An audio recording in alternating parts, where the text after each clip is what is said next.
Peuple du Burkina Faso, camarades combattants pour la liberté, pour la paix et l'indépendance réelle. C'est un plaisir pour moi et un honneur de m'adresser à vous en ce jour mémorable, marquant donc le 63e anniversaire de la proclamation de l'indépendance de notre chère patrie, le Burkina Faso. Mais avant tout propos, permettez-moi de rendre grâce à Dieu Tout-Puissant qui nous a permis aujourd'hui de pouvoir nous tenir ici et nous adresser à la nation entière. Permettez-moi également de rendre donc un hommage à tous ces combattants qui bravent vents et marées et qui nous permettent de survivre. Permettez-moi de rendre un hommage à tous ceux qui ont perdu la vie dans ce combat. Tous ceux qui sont aujourd'hui sur les lits d'hôpitaux et qui cherchent à recouvrer la santé, nous prions Dieu qu'il leur accorde meilleure santé. Et que ceux, les êtres chers que nous avons perdus, nous prions Dieu également que la terre libre du Burkina Faso leur soit légère. Camarades, permettez-moi une fois de plus de rendre hommage à tous ces fils et filles du Burkina Faso restés à l'arrière, qui ne ménagent aucun effort pour permettre à ceux qui sont au front de pouvoir se battre. Tous ceux qui contribuent à l'effort de guerre, tous ceux qui sont engagés, qui prient jour et nuit pour que la paix puisse revenir au Burkina Faso. J'irai aussi mettre en garde les valets locaux de l'impérialisme qui sont à l'arrière, ici avec nous, à l'intérieur du pays comme à l'extérieur, de changer de fusil d'épaule. Parce qu'il est temps qu'on arrête et qu'on puisse voir dans la même direction et agir pour que le Burkina puisse recouvrer la paix. Nous n'allons plus dérouler le tapis rouge à ces valets locaux parce qu'il y a un temps à toute chose. Il y a de cela plusieurs années, le Burkina Faso connaît sa page la plus sombre de l'histoire. De quoi s'agit-il? Ce terrorisme qui nous est imposé, qui nous endeuille et qui nous empêche de vivre n'est qu'une manifestation violente de l'impérialisme. Ces impérialistes, en plus de piller nos États, en plus de nous spolier, à travers les valeurs locaux qu'ils ont mis à la tête de nos États, États d'ailleurs qu'ils considèrent comme étant leur sous-préfecture, aujourd'hui a atteint son paroxysme en nous envoyant une horde de criminels qui tuent hommes, femmes et enfants. Nous supposons que c'est l'apogée de l'impérialisme et du néocolonialisme. Le vaillant peuple de Burkina Faso va les accompagner dans le déclin. Il y a un an de cela, nous nous sommes offusqués et nous nous sommes révoltés contre la manière de mener cette guerre. Le peuple nous a confié une mission. Nous ne doutons aucunement de notre peuple, de sa vaillance, de sa résilience. Ce peuple qui n'abdique jamais, qui n'abandonne pas, qui fait face à l'adversité. Nous avons décidé, en toute âme et conscience, de prendre la destinée de cette patrie et de mener la guerre. Parce que la guerre pourrait durer si jamais on ne la menait pas. En témoignent ces cellules dormantes qui se sont subitement réveillées lorsque nous avons décidé d'enclencher le combat. Ces derniers jours, vous avez pu remarquer l'intensité de la bataille qui nous reconforte dans notre thèse qu'il y avait plusieurs cellules dormantes qui devraient entretenir cette guerre pendant des décennies et des décennies. En engageant cette bataille, nous avons fait appel aux fils et aux filles de la nation. Nous ne doutions point. Les gens ont répondu présent. Plus que ce que nous estimons, et aujourd'hui encore plus, les gens sont déterminés à s'engager pour la bataille. Nous remercions ce vaillant peuple d'avoir compris ce message. En plus de cela, nous avons souhaité à ce que le peuple finance sa propre guerre. Ce qui a été compris. Aujourd'hui, les gens soutiennent, appuient les forces combattantes comme ils peuvent. Beaucoup de choses sont faites, mais nous allons encore demander encore plus de sacrifices. Merci à ce peuple qui a compris que la seule manière d'y arriver, c'est de faire sa propre guerre une bonne fois pour toutes. En venant donc à la tête de l'État, nous avons trouvé une armée en sous-effectif, mal équipée, mal organisée, peut-être mal entraînée. Il s'agit pour nous, dans un premier temps, de faire appel rapidement aux VDP qui ont répondu et aussi de les équiper, ce qui ne fut pas une tâche facile. Dieu merci, nous y sommes arrivés à équiper tous ceux que nous avons pu recruter. Au sein de l'armée, déjà pour l'année 2023, l'armée de terre a recruté plus de 11 000 hommes. 5 000 autres sont en phase d'être recrutés dans les jours à venir. S'agissant de la réorganisation, très vite nous avons compris qu'il nous fallait des unités organiques. Ce qui a conduit donc à créer, dans un premier temps, 6 bataillons d'intervention rapide. Et ensuite, 6 autres bataillons d'intervention rapide ont rejoint les différents groupements de forces. Aujourd'hui, 7 bataillons d'intervention rapide sont prêts. Certains ont commencé leur déploiement et d'autres vont se poursuivre dans les 2-3 semaines à venir. 5 autres bataillons sont en constitution et en formation pour renforcer les rangs de ce bataillon d'intervention rapide. 2 bataillons d'intervention aéroportée ont été créés. Un est déployé dans la zone de Boromo, l'autre sera déployé dans les jours à venir dans la zone de Koudougou. Du côté des forces de sécurité intérieure aussi, beaucoup d'efforts ont été faits. En ce sens que, pour le cas de la police par exemple, nous avons réorganisé les forces pour les constituer en groupements d'unités d'intervention qui sont aux côtés donc des forces armées pour mener le combat. 12 GOUMI ont été créés dans ce sens et d'autres sont en phase d'être créés. Au sein de la gendarmerie, nous avons renforcé les effectifs par le recrutement d'environ 3 000 auxiliaires. Une première phase est terminée, l'autre est en formation.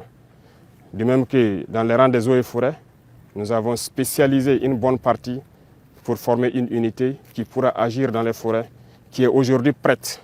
Et cette unité est en train de s'engager également. Toutes les autres forces de sécurité intérieure ont pu être dotées en équipements tels qu'ils n'en ont jamais connu de leur histoire. Mais ce n'est que le début, parce que nous continuerons à les équiper et à monter en puissance. Du côté de l'armée de l'air, il a fallu à un moment donné revoir donc notre potentiel aérien. Aujourd'hui, nous pouvons dire fièrement que le Burkina Faso est doté d'appareils de dernière génération qui nous permettent de scruter donc notre territoire à partir des cieux, ce qui nous permet d'engranger un certain nombre de résultats. Les terroristes peuvent aujourd'hui se déplacer d'un point A à un point B, peut-être mener des attaques, mais ne repartiront pas sains et saufs parce que nous les suivons, nous les traquons jusque dans leur dernière demeure. Il est encore temps pour ceux-là qui ont été trompés, qui se sont engagés dans cette bataille, de déposer les armes. Parce que viendra un moment où il ne sera plus possible de déposer les armes. Tous ces bataillons qui sont en train de se déployer, du matériel est encore en cours de route dans les 2-3 semaines à venir. Et lorsque tout cela sera réuni et que tous ces bataillons auront rejoint leur emplacement, cette phase de développement de la guerre tant attendue, les choses sérieuses pourront commencer. Je lance encore un appel à ces égarés qu'il est encore temps de déposer les armes. Parce que viendra un moment, on le répète encore, il ne sera plus possible. Le Burkina Faso a décidé de se battre et nous nous battrons jusqu'à la victoire finale. Pour l'équipement, nous avons fait beaucoup d'efforts avec donc la compréhension de ce peuple qui a accepté de se sacrifier. Aujourd'hui, les unités sont équipées et ça continue de s'accroître parce que nous voulons d'une armée professionnelle, une armée qui va défendre le Burkina Faso à l'intérieur de ses frontières, même au-delà, mais pour l'intérêt du peuple burkinabé. Les efforts continuent et nous allons continuer à renforcer les rangs pour que plus jamais ces situations sombres que nous avons connues ne puissent survenir à l'avenir avec nos enfants, nos petits-enfants. Pour accompagner tout cela, il a fallu aussi, du côté de la santé, augmenter donc les capacités de nos plateaux techniques des différents hôpitaux et de certains CMA qui appuient les forces de défense et de sécurité lorsqu'il y a des évacuations de blessés. Ça nous a permis d'acquérir un certain nombre d'appareillages et aussi l'ambition pour nous, c'est de construire des hôpitaux modernes pour permettre à nos infirmiers, à nos médecins d'exprimer tout leur potentiel. Ce processus est en cours, ce qui nous a permis de pouvoir contracter donc l'hôpital de Gawa. Et c'est ce modèle d'hôpital que nous voulons dans chaque région et qu'on puisse permettre à nos vaillants soignants d'exprimer tout leur potentiel, tout leur savoir. Aussi dans ce volet de santé, cette épidémie de la dengue. Épidémie de la dengue qui a fait beaucoup de victimes dans nos rangs. Beaucoup ont perdu des êtres chers. Toutes nos condoléances aux familles qui ont été touchées par cette épidémie. Mais cela nous rappelle quelque chose. Nous devons revoir notre plan de salubrité et d'assainissement.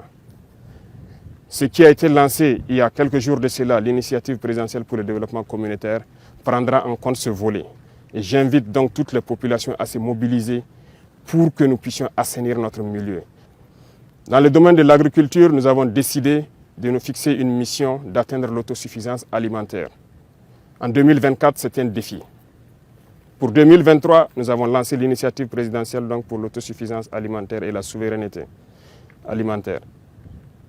Il s'agit pour nous d'emblaver un certain nombre de superficies, de donner des intrants à des producteurs, des semences améliorées produites donc par nos chercheurs sur place. Ce qui, aujourd'hui, on peut dire est une satisfaction parce que les résultats sont au-delà de ce que nous avions espéré. Ce qui témoigne encore que nous avons de bonnes terres, nous avons de braves hommes qui savent donc travailler la terre et nourrir les Burkinabés. Ça nous encourage à lancer un autre défi pour 2024. Des engins tels que des tracteurs ont été commandés dans le cadre de l'initiative. Les chercheurs ont été renforcés et on continue de les renforcer pour trouver les semences adéquates.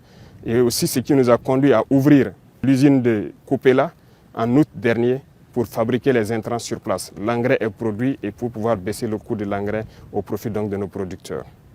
Dans le même sens, il y a donc l'offensive agricole qui a été lancée par le ministère de l'Agriculture récemment et ça se poursuit dans toutes les régions du Burkina Faso.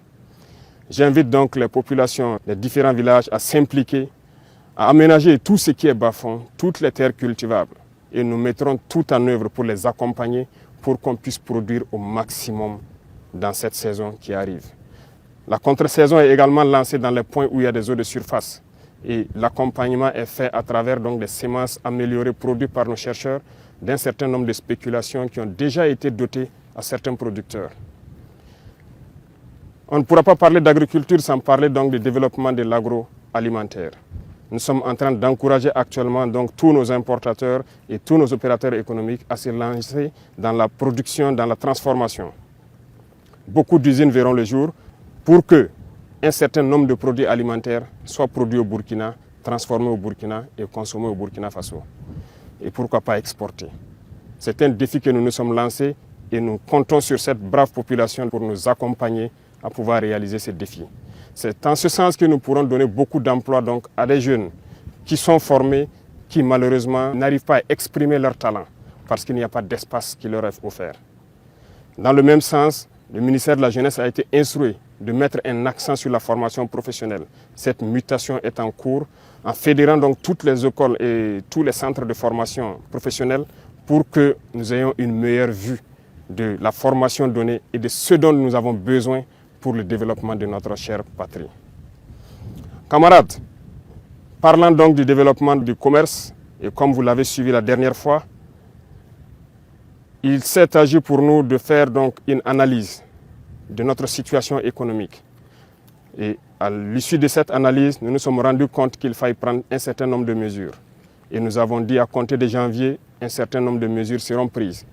Pas pour mettre la pression ou pour empêcher certains d'exercer leurs fonctions, mais c'est pour le bonheur du Burkina Faso. Il faut que nous créions la richesse, que nous puissions employer nos jeunes. C'est dans ce sens que nous allons développer le commerce interne. Nos commerçants qui quittent les villes vers les campagnes, nous allons encourager à ce que ces produits qui partent vers nos campagnes soient produits au Burkina Faso. Donc, nous invitons tout un chacun à prendre cette donnée et à mûrir les projets nécessaires pour que en 2024, nous puissions donc atteindre cet objectif-là. Sur le volet donc de la coopération, un bon nombre de partenaires ont refusé de nous accompagner, de nous aider à acquérir le minimum d'équipements. Jusqu'au jour d'aujourd'hui, certains équipements dont nous avons payé des avances auprès de certains pays qui sont favorables à nous les livrer, les licences ont été bloquées par d'autres États impérialistes qui n'ont aucun intérêt à ce que nous puissions évoluer dans notre guerre. Par contre, plusieurs autres États ont accepté d'ouvrir leurs portes. C'est le lieu pour moi donc de les saluer et de les remercier pour leur engagement aux côtés du Burkina Faso dans cette lutte. Ici en Afrique, nous avons jugé nécessaire de nous mettre ensemble, surtout au Sahel. Parce que nous ne pourrons rien faire sans union. Ce qui a mené donc à la création de l'Alliance des États du Sahel. Une alliance de défense a priori, mais qui évoluera vers une alliance économique et bien plus. L'AES est un espace qui est aujourd'hui victime de terrorisme barbare, violent. Mais aujourd'hui, nous avons compris et les peuples ont compris qu'il faille s'unir. Et nous invitons tous les autres Africains, tous ces peuples brimés, à pouvoir s'unir pour faire face à l'adversité. Nous défendrons l'espace de l'AES comme si nous défendons nos propres terres ici. Parce que nous avons décidé de nous unir avec nos pays frères du Mali, du Niger, pour en faire de nos espaces un seul espace. Aller et venir, commercer et défendre, ramener la paix, la prospérité, la sécurité. Parce que nos peuples ont droit au bonheur. L'Eldorado dont nos peuples rêvent, nous pouvons le créer ici. Et nous avons confiance en ce peuple. M'adressant donc aux travailleurs qui ont déjà consenti beaucoup d'efforts pour le Burkina Faso, je vais encore vous demander plus d'efforts en 2024. Il y aura certaines mesures qui seront prises pour encore accentuer sur la contribution à l'effort de guerre. Ça va toucher les travailleurs du public et du privé et aussi les entreprises sur leur intérêt brut.